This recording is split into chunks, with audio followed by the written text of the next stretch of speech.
Hello, everyone, and welcome. Welcome back. It's been a long time.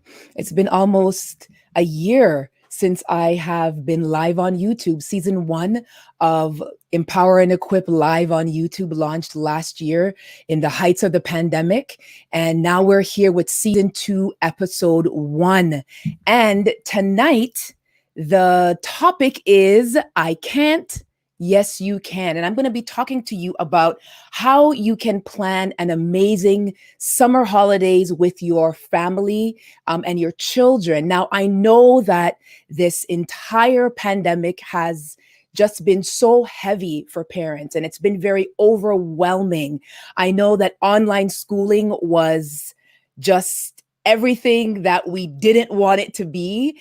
For some kids, they thrive, but for many kids and parents, it was an extremely challenging time. And now summer is here.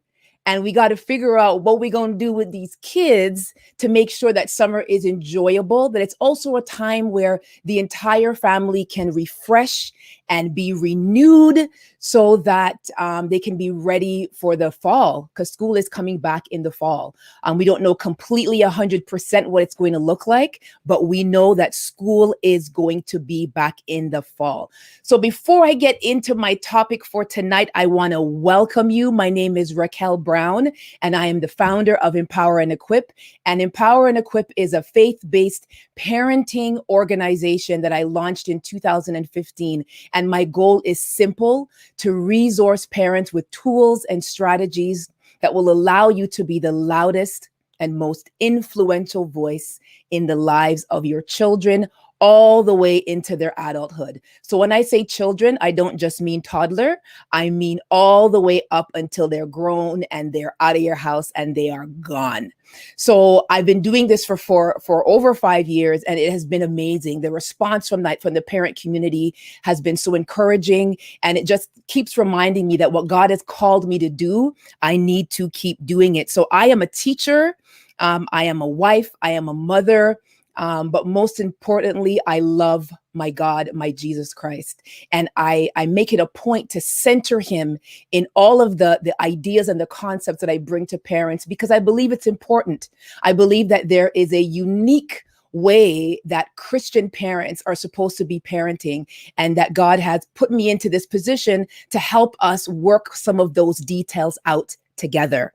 So today I'm going to ask you right from the get-go for you to like this video. And if you haven't already, subscribe to this YouTube channel. Season 2 is 8 weeks long. So you want to know when the next episode is launching. It will be every Sunday at 8 o'clock for the next 8 weeks, but you want to know what it's going to be about to remind you to tune in, because there's lots for us to learn and grow together. I also want to tell you that you need to be looking at my podcast or listening to. So if you have not listened to my podcast before, you need to. So this is my podcast. It's called the Empowered Parent Podcast, and it has 2 seasons. There's over a dozen episodes there that will help walk you through this parenting journey so that you do not have to do it alone. The parenting topics range from a variety of different things, from a variety of different perspectives, but it allows you to engage in this content in a different way. So you can find this, my podcast content, by going to empowerandequip.ca, and there will be a link there. It's available on all podcasting platforms for you to enjoy. So please, after this is over, hop on to empowerandequip.ca and check out my podcast. So now listen, churches are opening. Some churches are open. Churches are in the process of opening. And I have some things before I get into planning for your family that I want you to consider as you start heading back into church with your family. We need to be thinking as church folk how we are going to do this differently. Many children have not really had a lot of opportunities to engage in their faith throughout the pandemic. So it's important that we rethink that as a church. How are we ensuring that our sanctuaries are inclusive and inviting to the entire family? Or are we going to have spent 1 year plus in lockdown to emerge with programming and services that function in the exact same way? Your church should be the first place where you can turn to for guidance and support around parenting. But we also want to see that not just isolated to programs and workshops and opportunities in that way, but we also want to see that support in terms of how are we structuring our Sunday services to make sure that the entire family is welcome? How are we ensuring that our sanctuaries are welcome places for our youngest worshipers to our more experienced and seasoned worshipers? It is important. So listen, that's something that you should be talking to your pastor about. We cannot be doing church as usual. We have had over a year to rethink how we're spreading the gospel and how we're empowering and equipping parents and families. And I'm looking to see innovation in our churches. I'm looking to see ideas and structures that are outside of the box, that really center family and environments that really foster spiritual growth, not just for the adults, but as I said before, for even our youngest worshipers. So listen, let's get into this. So this is a strategy that I have been using for over 10 years. And I have used this strategy. I have two daughters. Right now, my youngest is 14 and my eldest is 17. And I've been using this strategy since they were toddlers. And I continue to use it even though they are teenagers because it works. Now, why does it work? It works because it honors three things that I think are really important to families. It honors the voice of all family members, because usually, and no shade to fathers, but usually planning the summer is something that rests on the shoulders of mom. And you got to figure out, what camp is your child going to go to? Who are you going to visit? Where are you going to go? But this strategy honors all voices of your family members. So by the end of the service, I'm so churchy. By the end of the summer, your entire family would have spent time together, doing things that you love to do together, and also honoring the voice of every single child and adult in your home. Second, it honors your budget. Now, we all know that activities are not cheap. We know that activities can range from no dollars to dollars you don't have, but you find because you want your kids to have fun. But this strategy honors all of that. So whether you have a lot of money to spend in the summer or you don't have 2 pennies to rub together, this strategy will work for you and your family. And the third reason is that it honors your time. Time is so precious. And during the course of this lockdown, I have learned to understand and engage with time in a totally different way. Ordering my life and finding order within such a chaotic time has been challenging, but I have a new understanding for what it means to honor and to respect time, not just my time as an adult, but also my children's time and also my husband's time. So that's why I love this strategy. It honors those three things. It honors the voice of all of your family members. It honors your budget, and it honors your time. So there are 3 simple steps. They are not difficult at all. They won't take you a lot of time, but the impact, I believe it's something that you're going to do for years to come. I even believe it's something that you might think of doing not just for your kids, but even in your relationships with your friends, with your spouse, with your partner, as a way to really spend some quality time together. So here we go. The first tip, or the first step in this 3-step process, because there's 3 steps, 3 easy steps, is call a family meeting. Now, this may be new for you. For some of you, having a family meeting may not be something that is a part of what you do normally as a family. But I would suggest to you that if it's not something you normally do, it's something that you consider. And a family meeting, it's not like family devotion. So I'm not saying, this is the time where you come and pray and do all those wonderful things, though it can be a part of that. But your family meeting is a time for you to check in and talk about how things are going with your family. A family meeting may be something that you hold at a time when there's big transitions. So I recently, got a new job. So talking to my family about what that means, what it means for my time, what it means for how often I'm going to be home or not. A family meeting is a perfect way to share that type of information. But you're going to call a family meeting specifically to talk about your summer plans. So picture this. You call all your children together. And if you're married, you call your spouse together. If grandma's living with you, you call grandma together too. And you sit around together and then you begin to brainstorm, which is step 2. So you're not just going to brainstorm things that you want to do with your family, just random things. You're going to brainstorm ideas around what you want to do this summer under 4 categories. These 4 categories are people to see, places to go, things to do, and things to make. Now, the things to make is a lot more, engaging when your kids are smaller, but it depends on the personality of your kids as well, right? So I would say you can do all 4 right up until, your kids are full-grown adults, but you have to know your kid's personality. So again, 4 categories. So people to see, places to go, things to do, and things to make. So when you call your family meeting together, you want to share the categories first. You don't want to call the kids together and be like, what do you want to do this summer? And then they start saying, I want to go to Iceland. I want to travel across. You don't want to do that. You want to introduce the categories first. And then while your family members are sharing, while your family members are talking about, what they want to do, what they think you should do during that time, you are going to be writing down what they say under those categories. Right? So if one of your children says, well, I want to visit grandma, under people to see, you're going to put grandma. If one of your kids says, we want to go to Wonderland, you're going to write down, go to Wonderland. Now, you know your budget. So you may have to redirect some of the ideas that your kids offer if you know it's not something that you're able to do, right?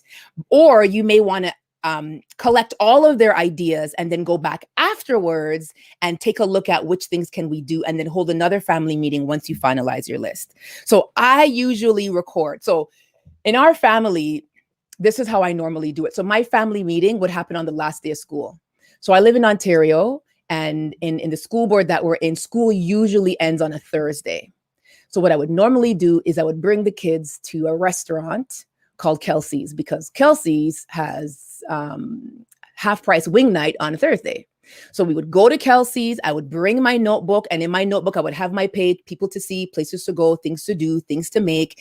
And after we had our wings and the server clears off the table, we would start filling in our list. So while they're talking, I'm asking some questions to clarify. I'm offering some suggestions that they may not think of, because your kids may not think of have a family movie night as a thing to do in the summer, because it may be something that you do all the time.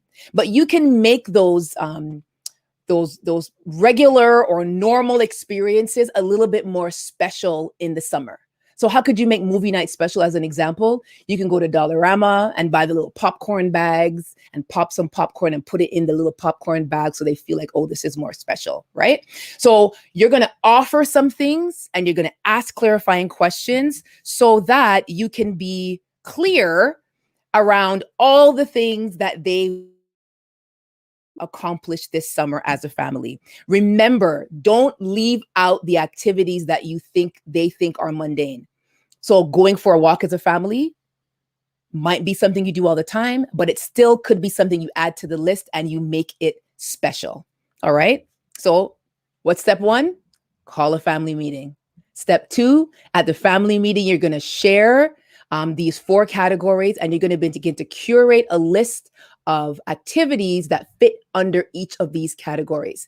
Now, listen, you don't want to have 20 items under each category, because there's no way you're going to be able to facilitate all of that for your kids. So what you might want to do is under each heading, have like 3 things.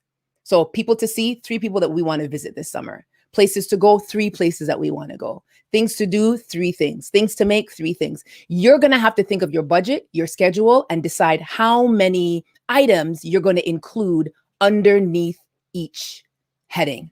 Got it? So this is the way that you're honoring your budget and you're honoring your time, because you don't want to say to your kids, what do you want to do? Then they tell you there's 20 million things they want to do and you end up doing 3, because then it's going to be disappointing for them, right? So you're going to want to make sure that you are thinking about that ahead of time. So you might say to them, we're going to visit 3 people. Which 3 people? If you only visit 3 people this summer, which 3 people do you want to visit, right? So that you can make sure that it is manageable. I told you it's 3 easy steps. The third thing you're going to do is, after you collected your list of things, you're going to adjourn your family meeting, and then you're going to get 2 calendars, one for the month of July and one for the month of August. And you're going to begin to copy your items onto your calendar. This is another way that it honors your time, because you're going to look at each week and you're going to think, when can I do these things? When can I go to the beach? When can we make s'mores? When can we do paper mache? When can we go for a long hike? When can we visit grandma? You're going to look at your schedule and ensure that you're plotting these things throughout the 2 months of summer, or now 6 weeks that we have left, to ensure that you're able to accomplish all of them. Now, one of my best features of this system is, so anybody who knows me knows I'm a big scrapbooker. I take pictures, and I'm still one of the few people on the planet who prints pictures. Yes, I print actual photographs. Where do you ask, do I print them? You can print photographs at Walmart. You can print photographs through Costco. You can print photographs through some Shoppers Drug Marts, but I actually print my photos. And then what I will do is, at the end of the summer, I will put all of those photos for all of the things that we did together, along with our little calendar and our list, in that calendar as a memory that we can go back and enjoy again and again and again as a family. And if I had remembered, I would have brought my album down here to show you, but I forgot it upstairs. But you get the idea. You're not just spending time, but you're creating memories. And that's a very different thing. You're not just doing things with your family, but you're doing things together. Now, traditionally, my husband isn't really a part of that process, because when I started it, I'm a teacher, so I'm off for the summer, and he would be working for the summer when I first started. So it was a way for me to also plan and manage the summer with 2 small children. But now that that's kind of not the case, my husband works from home, he's a part of all of the activities that we do together, right? So that's it. 3 simple steps. Number 1, call your family meeting to explain how you're going to be planning your summer this year. Number 2, you're going to collect and curate activities under 3 headings: people to see, places to go, things to do, and things to make, and any other category you may think of. And then you're going to plot those activities onto your calendar. Now, be realistic, because I will tell you, there was some summers that we put some things on that list that didn't happen. And as the kids get older, they kind of understand that, right? But you don't want to disappoint those little ones. It can be traumatic, right? So make sure that you are realistic. So now, I know that you could grab a piece of paper, and I know that you could, draw a little chart, but that would be dry. That wouldn't look good. So what I have prepared for you is a free printable. And what this printable will do is it will help you walk through each of these steps in a very organized way. So let me show you what that looks like.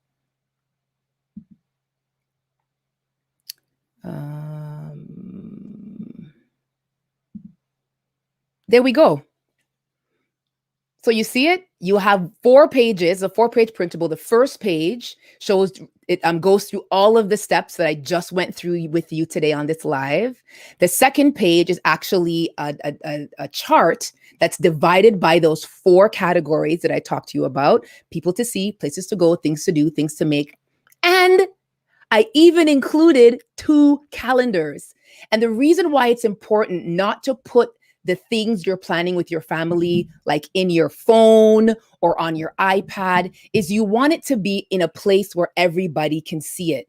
So you want it to be on the fridge, or you want it to be on your family bulletin board. You want it to be in a place that is public so that the kids kind of look forward to it, right? So it's a strategy that I'm telling you, it works.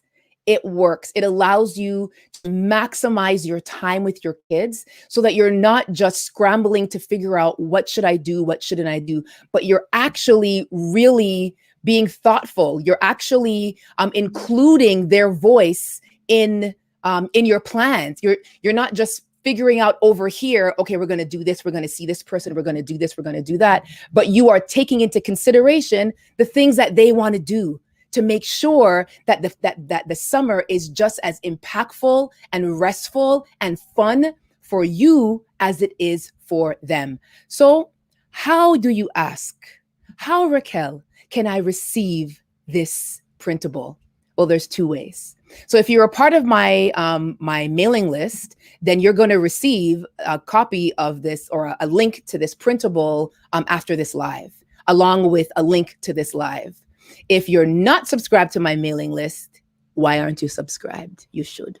But if you're not, you can also go to empowerandequip.ca and you will click the link that says Summer Planning Guide, and you will download it for yourself. So listen, try it. And when you print it and you're filling it out, tag me on Instagram at Empower and Equip so I can see that you're using these tools and these resources and they're beneficial to you. All right. So again, that strategy is great for your entire family, right?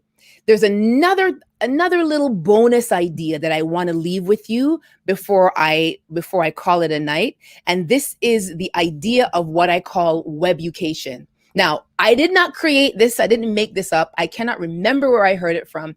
But the idea is that your summer planning guide is opportunities for your family to do things together.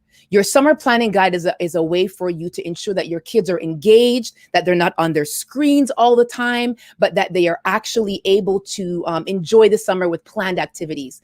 Webucation is for individual activities. So webucation is challenging your children to learn a new skill using the internet as their teacher. So they may want to learn to roller skate or rollerblade. They might want to learn to do something that's connected to art or science. The idea is that they are online, they're watching tutorials, and they're self-teaching. So if you put these two ideas together, so on one hand, you're having fun, you're doing outings, you're making things, you're visiting people, you're documenting, but when your kids are home, they can also engage in learning a new skill on their own. Now, depending on what it is, they may need your help, but the idea is that they're rounding out some skill set and they're learning something new. Now, I know that this school year online and some families have been online, offline, has been taxing. And I know that there is a urge to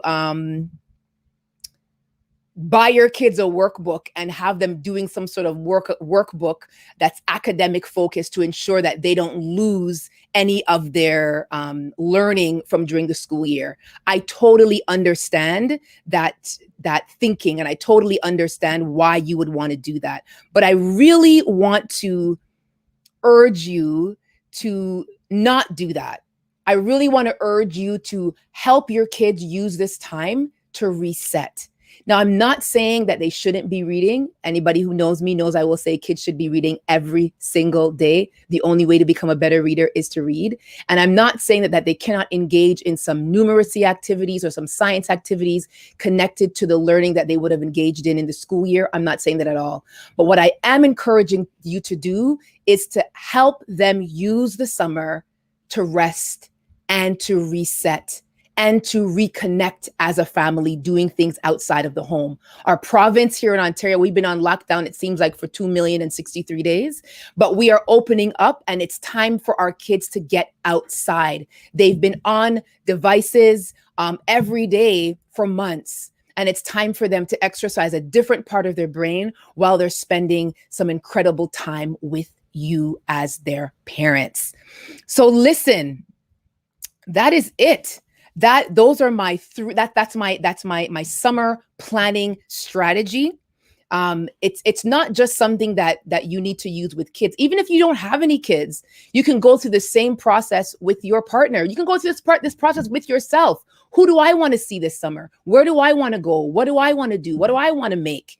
Right? And really be intentional about how you use your time. So listen, the free download of the summer planning guide will be available after this live at empowerandequip.ca. Those of you who are on my mailing list, please, if you're not joined my mailing list, you will receive an email that has a link to this live as well as the summer planning guide, because I always say you are an empowered parent. And I want you to believe that. I want you to believe that you have the ability to take control of the things that are happening around you, make sense of them so that your family can be empowered, so that your family can be intact, so that your family can be revitalized and strong. That's what God wants for your family to be strong. And spending time with your kids in this way, in my opinion, is a form of family devotion. Family devotion is not just reading scripture and studying the word together. Family devotion is any time you devote to your family. So by you printing off this guide, talking to your family about how they want to spend their summer within the scope of those 4 categories, by you plugging in those activities into those calendars, you are actually engaging in family devotions. You're actually devoting time to your family in a new and exciting way. So that is it for tonight, for my season premiere, season 1 episode. I hope this was useful and empowering for you. If so, please like this video, share this content. Don't forget to check out my podcast. Season 1 and 2 are live and ready and waiting for you. And follow me on Instagram. On Instagram, I'm there under 2 personas. I'm there as Empower and Equip. And I'm also there under the title of my podcast, The Empowered Parent. Listen, this season 2 is going to be amazing. Next week, I'm going to be joined by the relationship strategist, Anik Cumberbatch, and we're going to be talking about how you can manage marital stress and tension. A lot of things have come up for couples during this pandemic, and for many, it has been a struggle. So Anik and I are going to engage in some real, authentic conversation around how you can manage stress and tension that has arisen in your marriage over the course of the past few months or even the past few years. So again, thank you for tuning in. It has been my pleasure. My name again is Raquel Brown. And remember, no matter what you feel like, no matter what it looks like, you are an empowered parent. I will see you next week, Sunday at 8 o'clock.